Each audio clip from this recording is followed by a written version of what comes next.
Jewellery Hanamkonda ప్రారంభోత్సవ offer flat 20% VA December 14 నుండి 22 వరకు.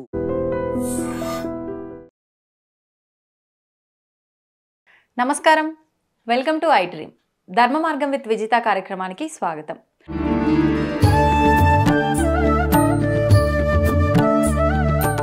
అయితే ప్రస్తుత రోజుల్లో మనం రకరకాల ఇబ్బందులను అయితే తలెత్తడం చూస్తూ ఉన్నాము. రకరకాల భూకంపాలు అని చెప్పి, ప్రళయాలు అని చెప్పి, జల ప్రళయాలు అని చెప్పి, అగ్ని ప్రళయాలు అని చెప్పి రకరకాలుగా మాట్లాడుకోవడం జరిగింది. అయితే మనకు 2024 ఉగాది పంచాంగం టైంలో పురోహితులు చెప్పిన దాని ప్రకారంగా అసలు ఎలాంటి విధ్వంసాలు ప్రళయాలు లేవు అని చెప్పి చెప్పడం జరిగింది. కానీ మనం రకరకాలుగా చూసాం. అసలు నిజంగా మరి రాబోయే 2025లో ఎలాంటి విపత్తులు రాబోతున్నాయి? చాలామంది యుగాంతం రాబోతుంది అంటున్నారు. నిజంగా యుగాంతం రాబోతోందా? ఇంకా అసలు ఎన్ని వేల సంవత్సరాలు ఉంది కలియుగం? ఇలాంటి మరిన్ని విషయాలు ఇప్పుడు గురుగారితో మాట్లాడి తెలుసుకునే ప్రయత్నం చేద్దాం. ప్రస్తుతం మనతో పాటు ఉన్నారు విశ్వపతి TVRK మూర్తి గారు. ఇప్పుడు వారితో మాట్లాడేద్దాం. నమస్కారం గురుగారు. నమస్కారం తల్లి. 2024 ఆఖరణ డిసెంబర్ నెలకు వచ్చేసాం మనమైతే. అయితే 2025లో ఎలా ఉండబోతోంది అన్నది ప్రతి ఒక్కరిలో ఒక ప్రశ్న తలెత్తుతోంది. ఎందుకు అంటే మామూలు కష్టకాలం కాదు. మనం చూసింది 2020 నుంచి 24 వరకు కూడా చాలా రకాల కష్టాలని చవి చూస్తూ ఉన్నాం మనందరం కూడా. అంటే కరోనా దగ్గర నుంచి కొన్ని జల ప్రళయాలు జరగటము, కొన్ని అగ్ని ప్రమాదాలు జరగటము, తర్వాత భూకంపాలు. గత కొన్ని రోజుల క్రితమే అనుకుంటా మనకు హైదరాబాద్ లో కూడా భూకంపం కొద్దిగా సెకండ్ల పాటు అని చెప్పి విన్నాము. కొన్ని అంటే అమ్మవార్ల దగ్గర మేడారం సమ్మక్క సారక్క దగ్గర కూడా వచ్చింది అని చెప్పి, అంటే అమ్మవారికి ఆగ్రహం ఏమైనా వచ్చిందా? ఎందుకు ఇలా అవుతోంది? మరి ఇప్పుడే ఇలా ఉంటే ఇంకా ముందు ముందు ఎలా ఉండబోతోంది అనేది చాలా మందిలో ఒక ప్రశ్నగా ఉంది. ఎలా ఉండబోతోంది గురుగారు నిజంగా 2025లో? ముందుగా మన మీ అడ్రీమ్ ప్రేక్షకులందరికీ కూడా 2025 ఎంతో శుభప్రదంగా జరగాలని ఆ శ్రీనివాసుని ప్రార్థిస్తున్నాను తల్లి. స్వామివారిని ప్రార్థిస్తున్నాను. చక్కగా ఉండాలి అందరూ మనం అంతా. నువ్వు అంటున్నది కరెక్ట్. చాలా మంది ఈ మధ్య అంటున్నారు ఏంటంటే 2025 ఏదో ప్రళయం వచ్చేస్తుంది ఇలా అని చెప్పేసి. కానీ ప్రళయం అనేది ఇప్పుడప్పుడే రాదు మనకి అట్లాగేమి. ఇంకా కలియుగం మొత్తం వచ్చేసి 4,32,000 సంవత్సరాలు ఇదనమాట. మనం ఇంకా 5,120 దగ్గర ఉన్నాం. అయితే ప్రళయం అనేది అంటే ఇంకోటి చాలామంది ఏమనుకుంటారు, అసలు ప్రళయం అంటూ రావచ్చి ఈ భూమి అంతా నీటిలో మునిగిపోతుంది, అదే కదా మనంతా నమ్మేది. అది ప్రతి యుగానికి అవగానే రాదమ్మా. చాలామంది ఇప్పుడు మనం ద్వాపర యుగం అయింది, ద్వాపర యుగం నుంచి కలియుగంలోకి వచ్చాం. ద్వాపర యుగం అయిన క్షణం కలియుగం ప్రారంభమైనప్పుడు మొత్తం ప్రపంచం అంతా మునిగిపోయి సృష్టి మొత్తం సర్వనాశనం అయిపోలేదు. ఆ ద్వాపర యుగంలో ఉన్న జీవులందరూ కలియుగంలో కూడా కంటిన్యూ అయిపోయారు. అట్లాగే ప్రళయం అనేది రాలేదు అప్పుడు. ద్వారక మునిగిపోయింది, ఇవన్నీ జరిగాయి. కానీ మొత్తం ప్రపంచం అలా మహాప్రళయం అనేది ఈ 4 యుగాలు కలుపుకుంటే మనకి అంటే ఒక త్రేతాయుగం, కృతయుగం ఫస్ట్, తర్వాత త్రేతాయుగం రాముల వారిది, తర్వాత ద్వాపర యుగం, తర్వాత ఇప్పుడు మన కలియుగం. ఈ 4 యుగాలు అన్నమాట. ఎప్పుడు కూడా ఈ యుగ ఈ ప్రమాణం ఎంత ఉంటుందంటే ఒక్కొక్కటి ఇది మనకి 4,32,000 సంవత్సరాలు ఇది అయితే, వెనక జరిగిన మన ద్వాపర యుగం 8,64,000 సంవత్సరాలు, 64,000. దీనికి డబల్ ఉంటుంది. త్రేతాయుగం దీనికి 3 రెట్లు ఉంటుంది, కృతయుగం దీనికి 4 రెట్లు ఉంటుంది అనమాట. సో ఈ 4 యుగాలు ఇలా జరుగుతున్నప్పుడు ఇటువంటి 4 యుగాలు ఎన్నో జరిగిన తర్వాత కానీ ప్రళయం రాదు. ఇవి మళ్ళీ రిపీట్ అవుతుంటాయి 4 యుగాలు. ఈ 4 యుగాలు కలిపితే ఒక మహాయుగం అంటాం. ఇటువంటి మహాయుగాలలో ఇప్పుడు మనం 28వ మహాయుగంలో ఉన్నాం ప్రస్తుతం. మనం ఇప్పుడు 28వ మహాయుగంలో ఉన్నాం. సో ప్రళయం అనేది రావటం అనేది ఎప్పుడో కొన్ని మహాయుగాల తర్వాత ఒకసారి వస్తుంది, కానీ ప్రతిసారి యుగం మధ్యలో రాదు ఇప్పుడు. అయితే ఒకటి ఏంటంటే ప్రతి యుగంలో కూడా మధ్యలో చాలా కష్టతరమైన పరిస్థితి వస్తుంది అనమాట. ఒక 400-500 సంవత్సరాలకి, ఓ 10,000 సంవత్సరాలకి ఒక్కొక్క పీరియడ్ మాత్రం చాలా టఫ్ పీరియడ్ వస్తుంది మ్యాన్ కైండ్. అంటే ఈ ప్రపంచం మొత్తానికి, సృష్టి మొత్తానికి అనుకున్నాం మనం. అలాగా ఇప్పుడు మనం అటువంటి పరిస్థితిలో ఉన్నాం. చాలా టఫ్ అది కూడా 2020 నుంచి 2030 దాకా ఒక 10 సంవత్సరాలు ఇటువంటి పరిస్థితి కొంతకాలం క్రితం కూడా వచ్చింది. అసలు ఒక 25,000 సంవత్సరాల క్రితం ఒకసారి వచ్చింది. 25,000 సంవత్సరాలంటే ద్వాపరయుగం టైంలో అనమాట. అలాగే 75,000 సంవత్సరాల క్రితం కూడా ఒకసారి వచ్చింది. 75,000 సంవత్సరాల క్రితం ఎలా అంటే అసలు ఇవి అప్పుడప్పుడు మధ్య మధ్యలో ఏంటి ధర్మం బాగా నశించిపోతున్నప్పుడు ఇంకా ఇలాగా ఏంటి చాలా టఫ్ సిచ్యుయేషన్ వచ్చి కష్టతరమైన పరిస్థితులు వచ్చినప్పుడు ఏంటి ప్రకృతిలో అనేకమైన మార్పులు వస్తాయి. అండ్ సామాన్య మానవుల జీవితాల్లో కూడా ఎన్నో రకాల కష్టాలు మనం చూస్తాం. సామాన్య మానవుల్లో కూడా ఏంటి అకాల మరణాలు, ఊహించని అనారోగ్యాలు, సంవత్సరాల తరబడి సఫర్ అవ్వటం అనారోగ్యాలతో మనుషులు, ఎంతో ఆరోగ్యంగా ఉన్న వాళ్ళు కూడా అనారోగ్యాన్ని బారిన పట్టడం, ఇటువంటివన్నీ కూడా కాలం వల్ల. ఇది ఒక్కొక్క 400-500 సంవత్సరాలకు ఒకసారి అలా వచ్చి ఒక 10-15-20 సంవత్సరాలు అలా వస్తూ ఉంటుంది మధ్య మధ్యలో. ఇలా సృష్టిలో ఎప్పటి నుంచో వస్తూ వచ్చింది. ఇన్ఫ్యాక్ట్ ఇది ఒక్కోసారి చాలా తీవ్రంగా వస్తుంది. తీవ్రంగా అంటే ఏమిటి మీకు చెప్పాలంటే ఒక ఆల్మోస్ట్ ఒక 75,000 years బ్యాక్. నేను ఇప్పుడు కలియుగం ప్రారంభమై 5,000 అయింది అన్నాను కదా. సో 75,000 సంవత్సరాలంటే అప్పుడు ద్వాపరయుగం టైం అనమాట. ఆ కాలంలో కొన్ని అగ్నిపర్వతాలు బద్దలయ్యి, అగ్నిపర్వతాలు బద్దలైనప్పుడు అగ్నిపర్వతాల నుంచి ఇలా లావా వస్తుంది కదా, తెలుసు కదా మనకి. లావాతో పాటు యాష్ వస్తుంది అనమాట. బాగా ఎంతో యాష్ వచ్చి అది మొత్తం మనం ఆ మధ్య నీకు గుర్తుందా లేదో కొన్ని సంవత్సరాల క్రితం ఈ కొన్ని అగ్నిపర్వతాలు ఇలా బద్దలవటంతో ఆ యాష్ క్లౌడ్స్ లాగా ఫామ్ అయ్యి కొన్ని రోజుల పాటు ఫ్లైట్స్ వెళ్ళలేకపోయాయి.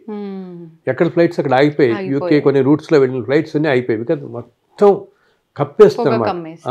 మొత్తం పొక్క అమ్మేస్తుంది. ఈ యాష్ క్లౌడ్స్ అంతా ఉంటాయి ఈ పై ఆకాశంలోకి వెళ్ళేది. ఈ 75 years బ్యాక్ క్రితం ఏమైందిట, ఇలాగా పెద్ద పెద్ద అగ్నిపర్వతాలు బద్దలయ్యి ఆ వచ్చిన ఫ్లై యాష్ ఉంటుంది పైకి ఎగిరింది. అంతా ఈ అగ్నిపర్వతాల నుంచి వచ్చింది, మధ్యలో నుంచి లాభాల నుంచి వచ్చింది. ఆ ఫ్లై యాష్ ఆకాశం మొత్తాన్ని కొన్ని సంవత్సరాల పాటు అలా కప్పేసి, కొన్ని సంవత్సరాలు అసలు సూర్యుడు భూమికి తాకలేదు. సూర్యకిరణాలు తాకపోతే అసలు భూమి మీద మనిషి జీవించగలడా? టెంపరేచర్స్ ఆ రోజుల్లో -40కి వెళ్ళిపోయింది. ఇప్పుడు మనం 10 degreesలో ఇలా ఉంటున్నాము. మైనస్లోకి వెళ్తే ఎలా ఉంటుంది, -5, 10 మైనస్లోకి ఒక స్టేజ్ దాటిపోతే ఏమవుతుందంటే మనం వెళ్ళగానే ఈ బ్లడ్ అంతా ఫ్రీజ్ అయిపోతుంది. గడ్డగట్టిపోయి ఇన్స్టెంట్గా మనిషి చనిపోతాడు. గడ్డగట్టిపోతుంది బ్లడ్ అనమాట. -40లో 2-3 సంవత్సరాలు అలా ఉండిపోయింది. అసలు సూర్యరశ్మి భూమికి తాకలేదు. అది ఎప్పుడో జరుగుతుంది అలాగా. అది 75,000 years బ్యాక్. అది ఈ మధ్య సైంటిఫిక్గా కూడా కనుక్కున్నారు. ఏంటి అలా ఎగిరిన ఫ్లై యాష్ ఎక్కడో కడప డిస్ట్రిక్ట్లో ఎక్కడో ఒక చోట పడుంది. వీళ్ళు ఏదో ఎక్స్కవేషన్ చేస్తున్నప్పుడు అప్పుడు అన్నీ ఆనవాళ్ళు కనపడి దాన్ని డేటింగ్ చేశారు. ఎప్పటికి ఇదంతా అని చూస్తే 75,000 సంవత్సరాల క్రితం ఉందన్నమాట. అప్పుడు జరిగింది. ఆ గాలిలో ఎగిరి ఇక్కడ దాకా వచ్చి పడింది ఎక్కడిదో. అలాగా ఇప్పుడేంటి, ఇప్పుడు మనం ప్రస్తుతం కూడా అటువంటి ఎంతో చాలా కష్టతరమైన పరిస్థితుల్లో ఉంది ప్రపంచం. అది దాంట్లోనూ కూడా మనం 20 నుంచి 30 దాకా అనుకున్నామా. దీంట్లో కూడా ఇప్పుడు మనం మిడిల్ పీరియడ్లో ఉన్నాం. కరెక్ట్గా 25కి వచ్చాం కదా. సో 25, 26 అనేది చాలా కష్టంగా ఉండబోతోంది. అంత ఆశాజనకంగా ఉండదు ఇది. అయితే నేను ప్రజల్ని భయపెట్టడం కోసం చెప్పట్లేదు. మామూలుగా మనకి శాస్త్రాల్లోనూ మనకు కనపడుతున్నది, మనకు దైవజ్ఞులు చెప్తుంది, మహాపురుషులు చెప్తున్నది, యోగులు సిద్ధులు చెప్తుంది. నేను చెప్తున్నాను యోగులు సిద్ధులు వీడు చెప్తున్నా ఈ విధంగా జరగబోతుందని. ఈ 2 సంవత్సరాల్లో ఏంటంటే ప్రకృతి పరంగా మనకి ఈ భూకంపాలు ఎక్కువ అవటం కానీ, ఇలాగా తుఫాన్లు ఎక్కువ అవటం కానీ, నీటికి సంబంధించింది చాలా తీవ్రంగా ఉంటాయి. అగ్ని, నీరు ఈ 2 చాలా తీవ్రంగా ఉండి ప్రతి చిన్నదానికి ఫైర్ యాక్సిడెంట్స్ అయిపోవటం. ఒకవేళ ఇన్ఫ్యాక్ట్ ఓ పక్కన వర్షం కురుస్తుంటే ఓ పక్కన ఫైర్ యాక్సిడెంట్ అవుతుంటుంది. అటువంటివి కూడా మనం చూస్తాం అన్నమాట. అది ముఖ్యంగా 25, 26లో ఇంకా ఏంటి, ఎందుకు గ్రహాల ప్రభావం అలా ఉండి అసలు కాలం అలా ఉంటుంది ఈ పీరియడ్ అంతా. ఇలా 20, 28 దాకా మనకి ఇలా వెళుతుంది. 28 తర్వాత పరిస్థితులు చక్కబడతాయి, చాలా చక్కబడతాయి. అయితే ఈ టైంలో ఏంటి, భారతదేశం మాత్రం కొంచెం రక్షింపబడుతూ ఉంటుంది. భారతదేశం మాత్రం మనం ఇది కర్మభూమి కాబట్టి వేల సంవత్సరాలుగా సాక్షాత్తు భగవంతుడే వేసిన రూపం, ఎన్నో రూపాయలు తీసుకుని తిరిగిన భూమి, ఎంతో మహానుభావులు నడియాడిన భూమి కాబట్టి ఇది కొంచెం రక్షింపబడుతుంది. కానీ మనకి యూరోపియన్ కంట్రీస్ కానీ ఒక అమెరికా కానీ ఈ దేశాలన్నింటినీ, బ్రిటను, రష్యా, ఈ చైనా, ఈ దేశాలన్నీ ఎంతో ఎఫెక్ట్ కాబోతున్నాయి. అది వచ్చే 4-5 ఏళ్లలోనే మనం ఎన్నో చూస్తాం అటువంటివి. ఎస్పెషల్లీ అమెరికాలో అయితే డాలర్ చాలా తగ్గుతుంది, డాలర్ వాల్యూ చాలా తగ్గటం. అమెరికాకి ఇప్పుడు ఉన్నంత, ఇంతకు ముందు ఒక 10 సంవత్సరాల క్రితం అమెరికా అంటే నెంబర్ 1 ఇన్ ద వరల్డ్ అనుకున్నట్టు ఉండేది. ఆ స్థితి నుంచి తగ్గుతూ వస్తుంది, ఇంకా వచ్చింది. అండ్ భారతదేశం 2030 వచ్చేటప్పటికి ప్రపంచంలో నెంబర్ 1 అయిపోతుంది. 5-6 ఏళ్ళేటప్పటికి. అండ్ చైనాలో కూడా ఎన్నో మార్పులు వస్తాయి. ఈరోజు చైనా ఎన్నో విధాలుగా ప్రపంచాన్ని చాలా రకాలుగా ఇబ్బంది పెడుతుంది, అందరూ చూస్తున్నారు. బట్ ఇవంతా మార్పు వస్తుంది, చాలా మార్పు వచ్చి వాళ్ళలో, చైనాలో అసలు ఏంటంటే ప్రజలే తిరగబాటు చేయటం అటువంటిది కూడా జరుగుతుంది అక్కడ అనమాట. అండ్ అమెరికాలో ఎకానమీ చాలా దెబ్బతింటుంది వచ్చే సంవత్సరం. వాళ్ళ ఎకానమీ చాలా దెబ్బతిని, దానివల్ల ఇండియా ఏంటి, మనకి ఇండియన్స్ ఎంతోమంది ఉన్నారు అమెరికాలో, వీళ్ళల్లో చాలామంది ఇండియాకి వచ్చేస్తారు. ఇప్పటికే చాలా మంది ఇప్పుడే రావటం మొదలుపెట్టారు.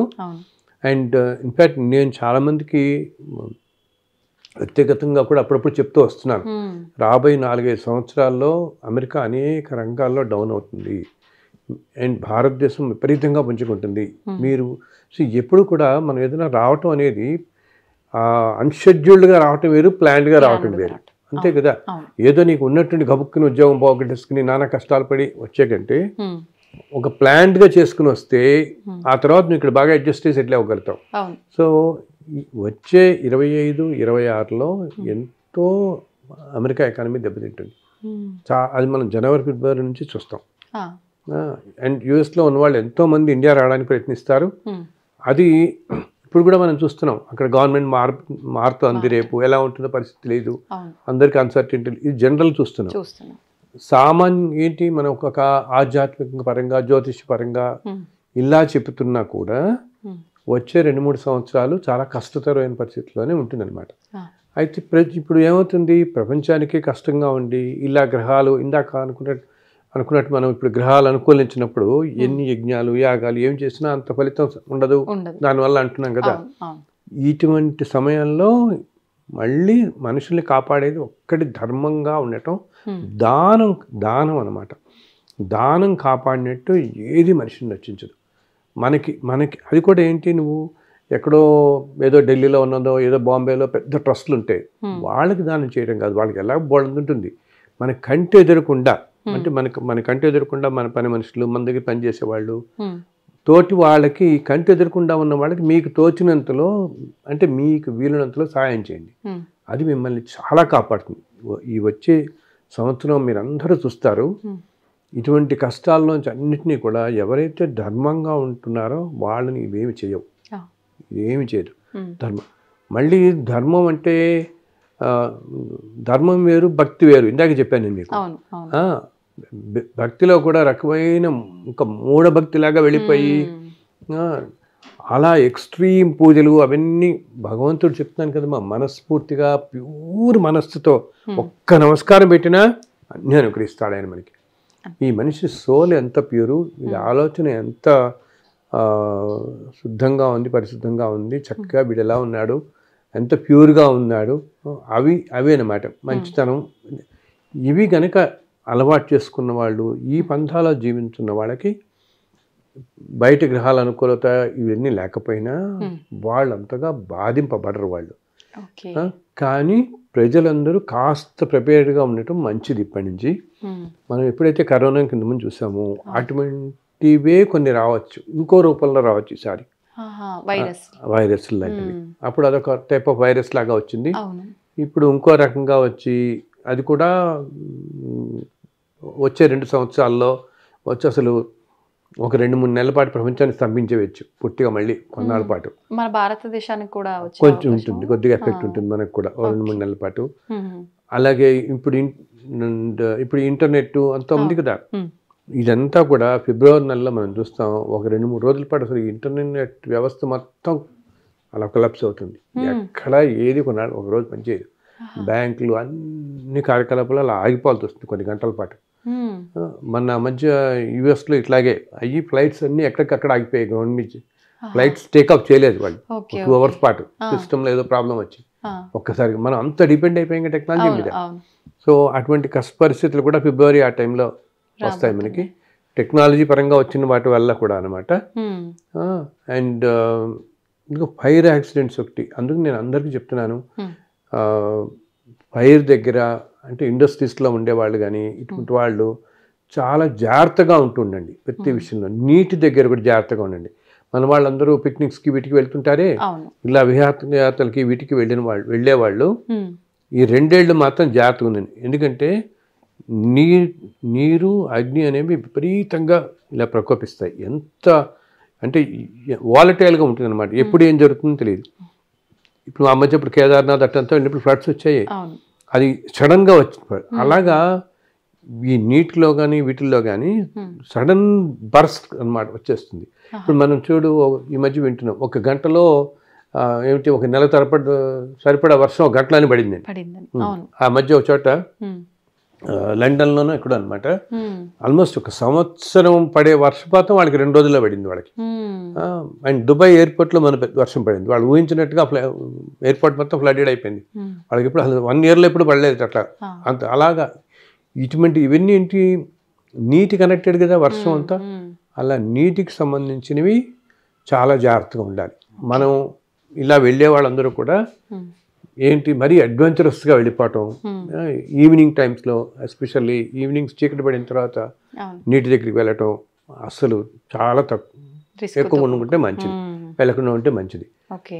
ఇలాగే ఇటువంటి అలాగే ఏంటి కొంచెం చాలా వచ్చే సంవత్సరం ఏంటంటే మనకి కొంచెం ఈ కళల్లో కానీ సినిమా రంగంలో కానీ రాజకీయ రంగంలో కానీ బిజినెస్ రంగంలో కానీ చాలా మంచి పొజిషన్స్లో ఉన్నవాళ్ళు కొంతమంది అనారోగ్యాన్ని సడన్గా పడవచ్చు.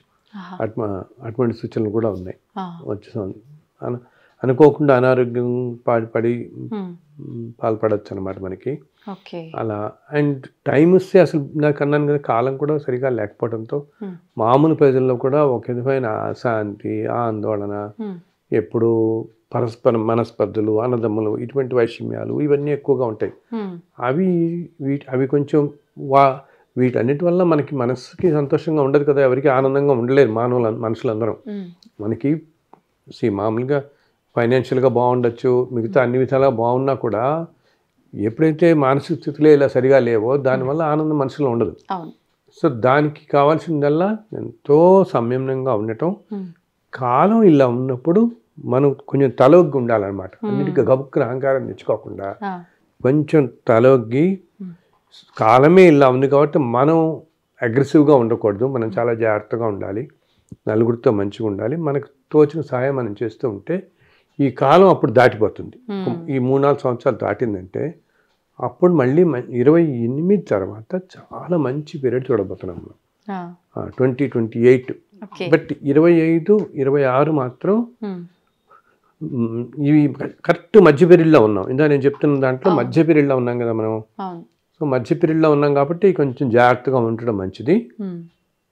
ఇందాక అసలు భూకంపం అనేది మనం ఎప్పుడు ఎరగం. మనం హైదరాబాద్కి ఇప్పుడు వరంగల్ ఆ ములుగు ఏరియాలో వచ్చింది కదా, అది కూడా ఇంత ఆల్మోస్ట్ ఎంతో 5.3 ఏదో వచ్చింది. అంత అసలు ఎప్పుడు మనం ఎరగం అటువంటిది. ఇటువంటివి అక్కడక్కడ జరుగుతాయి రాబోయే సంవత్సరాలు. కొంచెం ట్రైన్ యాక్సిడెంట్స్ ఎక్కువ అవుతాయి, ఈ ఫ్లైట్ యాక్సిడెంట్స్ కొన్ని ఎక్కువ అవుతాయి, ఇటువంటివన్నీ జరగబోతాయి అన్నమాట. కానీ వీటిని ఇప్పుడు మనం పూర్తిగా వాటి నుంచి మనం ఎవరికి వాళ్ళు మన రక్షణ మనం చేసుకోవాలంటే మనం తీసుకోవాల్సిన జాగ్రత్తలు తీసుకోవటం. అంటే ఏంటి, అన్లెస్ ఎసెన్షియల్ అయితే తప్పితే ట్రావెల్స్ కానీ అండ్ ఊరికి ఏదో కాలక్షేపానికి అలా పిక్నిక్ లాగా వెళ్ళిపోయి విహారయాత్రలకు వెళ్ళిపోదాం అని అనుకోవటం కానీ, వాటర్కి నీటికి సంబంధించిన జాగ్రత్తలు చాలా జాగ్రత్తగా ఉండితే మనని మనం రక్షించుకోగలుగుతాం.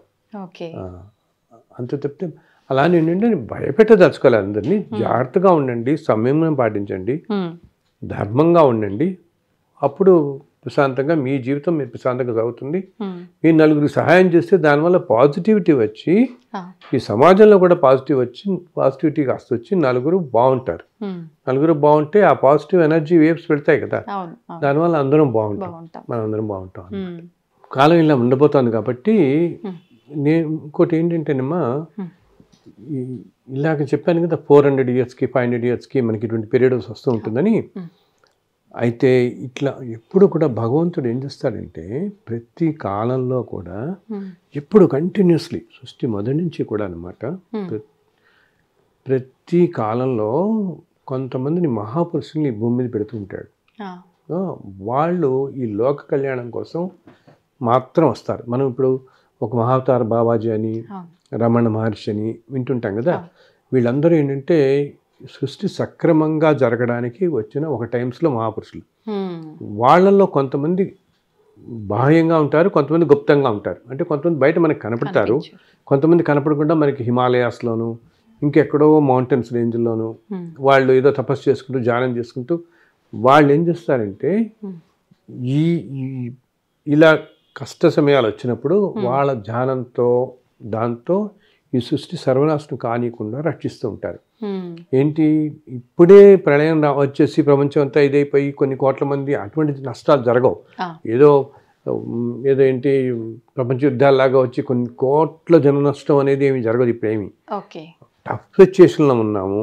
కొన్ని ఇలాగా ప్రకృతి విపత్తులు ఇలా వస్తూ ఉంటాయి, ఇవన్నీ జరుగుతూ ఉంటాయి అన్న. ఇవన్నీ ఇటువంటివి మాత్రం వీళ్ళు ఇలా ఎప్పుడూ కూడా ఒక 400 మంది ఉంటారు భూమి మీద, రకరకాల చోట్ల. ఇక్కడనే కాదు, ఇక్కడ ఇంకో దేశంలో ఉండొచ్చు, ఇంకో దేశంలో ఉండొచ్చు, హిమాలయాల్లో ఉండొచ్చు, లేదా అమెరికాలో ఎక్కడో మౌంటైన్స్, స్విట్జర్లాండ్ మౌంటైన్స్లో ఉన్నారు, కొంతమంది జపాన్లో మౌంటైన్స్లో ఉన్నారు, ఇండోనేషియాలో మౌంటైన్స్లో ఉంటారు. ఎక్కడో వాళ్ళు ఏదో జాతుల్లో పడతారు, అసలు వాళ్ళ గురించి తెలియని కూడా తెలియదు అనమాట. కానీ వాళ్ళ వల్ల ఈ సృష్టి అంతా రన్ అవుతూ ఉంటుంది. అంటే ఏంటి, మరీ సర్వనాశనం కాకుండా కాపాడబడుతుంటుంది. భగవంతుడు ఇలా పంపిస్తుంటాడు వీళ్ళందరినీ కూడా. ఫస్ట్ థింగ్ ఏమవుతుంది, ఎప్పుడైతే అంత హైయెస్ట్ లెవెల్ కంటే దగ్గరలో ఉన్న డ్యామ్స్, రిజర్వాయర్స్ అన్నీ బ్రేక్ అవుతాయి. రిజర్వాయర్ డ్యామ్ కనుక బ్రేక్ అయితే ఆ వాటర్ అలా గషప్ అయ్యి విపరీతంగా అయిపోయి కొన్ని వేల గ్రామాలను ముంచుకుంటూ వెళ్ళిపోతుంది ముందుకు నీరు ఒక్కసారిగా. అటువంటివి కాకుండా నీకు 5 దగ్గరే ఆగిందంటే జస్ట్ ఆ ప్రకంపనలు లాగే. అది కూడా ఏంటి, ఒక మహానుభావుడు కేవలం సంకల్పంతో ఆ రోజు రాత్రి అట్లా ఆపాడు అక్కడ దాన్ని. ఆ తెల్లవారుజామున దాన్ని ఇంకా హయ్యర్ అవ్వాల్సింది గబుక్కుని ఇట్లా ఆపాడు దాన్ని. అది కూడా వాళ్ళు ఏమి చేయరు, వాళ్ళు ఏదో పూజ యజ్ఞం ఏమి చేయరు, కేవలం సంకల్పం మాత్రమే. అంటే ధ్యానంలో వాళ్ళకి గ్రహిస్తారు, ఇప్పుడు ఇదిగో ఇది ఇలా జరగబోతోంది అక్కడ అని ఒక్కసారి సంకల్పం చేసుకోగానే ఎందుకంటే వాళ్ళ దగ్గర ఉండే కాస్మిక్ ఎనర్జీ అంత ఎనర్జీ ఉంటుంది. వాళ్ళు ఎక్కడో చోటు ఉంటారు. ఇప్పుడు ఇదంతా ఏమిటి, ఇదంతా ఎనర్జీనే వస్తుంది. ఎర్త్క్వేక్ వచ్చినప్పుడు ఎనర్జీ అనమాట. కింద ప్లేట్స్ కదులుతాయి, ఆ ప్లేట్స్ స్టెబిలైజ్ అయినప్పుడు విపరీత ఎనర్జీ పైకి వచ్చేస్తుంది. రావడంతో డిస్టర్బ్ అవుతుంది, ఇదంతా కూడా బ్రేక్ అయిపోవడం ఇదంతా అంటానే. సో వాళ్ళు ఎక్కడో ప్రదేశంలో మనకి తెలియదు, కనపడరు కూడా వాళ్ళు. ఎందుకంటే వాళ్ళకి ఏమంటాం, వాళ్ళకి పబ్లిసిటీ, డబ్బులు, దానం ఇవే కాదు. వాళ్ళు వచ్చిందే సాక్షాత్తు భగవంతుడే వాళ్ళని పంపిస్తాడు ఈ ప్రపంచానికి సర్వనాశనం కాకుండా ఇలా కష్ట పరిస్థితులు వచ్చినప్పుడు కాపాడుతూ ఉండడం కోసం, బ్యాలెన్స్ చేయడానికి కాపాడుతుండడం కోసం. వాళ్ళ సంకల్ప మాత్రంలోనే మన ఒక మహానుభావుడు జస్ట్ అలా సంకల్పం చేసి దాన్ని ఇట్లా అన్నాడు అంతే, అక్కడితో అయిపోయింది. అది లేకపోతే ఇంకా ఎక్కువ వెళ్ళాల్సింది అసలు ఆ రోజు. ఇది ఈ మహానుభావులు అక్కడక్కడ ఉండి ఇప్పటికీ ఈ కాలంలో కూడా కాపాడుతుంటారు. అందుని మరీ సర్వనాశానికి వెళ్ళదు. కానీ అసలు జనరల్లో నేచర్లో ప్రకృతి సిద్ధం ఇలాగా జరుగుతూ ఉంటుంది. మధ్య మధ్య టైమ్స్లో మనం ఒకటి వింటాం చూడు, ఒక టైంలో ఏంటి శ్రీరంగంలో శ్రీ వైష్ణవుల్ని కొన్ని వేల మందిని చంపేశాడు అప్పుడు రాజు, అసలు విష్ణువుని పూజించడానికి వేదని. అవన్నీ చాలా దారుణమైన టైమ్స్, అటువంటి కాలాలు అన్నమాట. ఇప్పుడు మనం మళ్ళీ ఇలా అటువంటి ఒక కాలంలో ఉన్నాం. ఎంతో దురదృష్టకరమైన కాలం, కష్టమైన కాలం ప్రపంచానికి. దీనికోసం ఇందాక నేను చెప్పిన మహానుభావులు ఎలా చేస్తున్నారో, మామూలుగా ఉండే మనకి తెలిసిన మహాపండితులు కానీ, ఈ పీఠాధిపతులు కానీ, వీళ్ళందరూ కూడా నిత్యం ఎంతో ప్రార్థన చేస్తున్నారు భగవంతుని, ఆయన దీన్ని కాపాడిని. అండ్ నేను మన వాళ్ళందరికీ చెప్పేది ఏంటి, మీరందరూ కూడా రోజు పొద్దున్న లేచి స్నానం చేసినప్పుడు దేవుడికి ఒక్క నమస్కారం పెట్టుకోండి. పూజలు ఏమక్కలే, ఒక్క నమస్కారం పెట్టుకుని నాయన మాకున్న పుణ్యంలో నిన్ను ఒక్కటి కోరుకుంటున్నాం, అందరినీ చల్లగా చూడు అని. అప్పుడు ఏంటంటే సమాజం మొత్తం ఇలా ఎప్పుడైతే కోరుకుంటుందో దానికి ఎంతో బలం వస్తుంది. బలం వచ్చి దానివల్ల ఈ విపత్తులన్నీ కొంచెం తగ్గుతాయి అన్నమాట. సో ఇలా నిత్యంగా పూజ చేసుకునే వాళ్ళందరూ మీ పూజలో కొంచెం పుణ్యం ప్రపంచానికి సమాజానికి ధారపోయండి. ఏ పూజ అలవాటు లేని వాళ్ళైనా దాన ధర్మాలు చేయండి, దానివల్ల మీ పుణ్యం వస్తుంది. దానివల్ల మీరు ఒక్క నమస్కారం పెడితే చాలు. భగవంతుని నమస్కారం కూడా అక్కర్లే, ఒకసారి తలుచుకుంటే మన పనిలో మనం పడిపోతున్నా తలుచుకుని నాయన ఇవి ఇప్పుడు వింటున్నాం కదా, మనం ఇలా ఎన్నో చోట్ల వింటున్నాం కదా, ఇవన్నీ కూడా అంతగా రానియకుండా కాస్త సృష్టిని కాపాడుతుంటే నువ్వు అని ఒక్క నమస్కారం పెట్టుకుంటే తప్పకుండా ఆయన ఆలకిస్తాడు. వాటికి స్ట్రెంగ్త్ ఉంటుంది. అందులో ఎక్కువ మంది ఎప్పుడైతే ఒకే పాజిటివ్ ఆలోచన చేస్తారో దానికి చాలా స్ట్రెంగ్త్ వస్తుంది అనమాట. ఒక్కోసారి మనం చూడు, పెద్ద పెద్ద సెలబ్రిటీస్ ఉంటారు, వాళ్ళంటే అంత దేశానికి ప్రాణం అనుకో, వాళ్ళకి ఏదో పెద్ద అనారోగ్యం కలుగుతుంది అనుకో, వీళ్ళందరూ దేశం అంతా పూజలు చేసేస్తారు. అండ్ మనసులో కూడా కోరుకుంటారు, అయ్యే పాపం ఈయన చాలా మంచివాడు, ఇలా అయిపోయింది ఏమిటి, కోలుకోవాలి తొందరగా.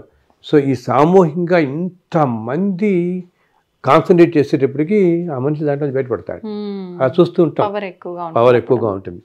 సో ఈ వచ్చే సంవత్సర కాలం అందరినీ నేను మరీ ప్రార్థిస్తున్న విషయాలు అంతే. సంయమనంగా ఉండండి.